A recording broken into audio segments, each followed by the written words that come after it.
अस्सलाम वालेकुम viewers, P के ट्यूटोरियल में खुश आमदीद व्यूवर्स। आज का जो हमारा टॉपिक है वो two one load balancing ECMP method को स्क्रिप्ट के ज़रिए करने के हवाले से, कि स्क्रिप्ट के ज़रिए two one load balancing ECMP method को किस तरह से अप्लाई किया जाएगा। तो आज मैं आपको two one load balancing ECMP method जो है वो स्क्रिप्ट के ज़रिए करना बताऊँगा। साथ ही डिस्क्रिप्शन में जो है उसका लिंक ECMP मेथड के अलावा जो है वो फेलओवर के साथ भी मैं दूंगा। आप चाहें दोनों में से दोनों ही लिंक जो है वो डाउनलोड करके कॉपी करके अपने एनवायरनमेंट के ऊपर अप्लाई कर सकते हैं। तो व्यूवर्स, जैसे कि मैंने आपको कल की वीडियो में भी बताया और आपने पिछली वीडियोस में भी देखा कि जितने तरीक़ाकार मैंने आपको बताए थे वो सारे मैनुअली परफॉर्म करके बताए थे।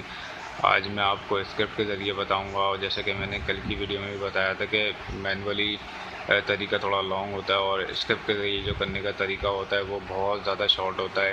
ये बस आपने पेस्ट करना होता है और आपका काम हो जाता है।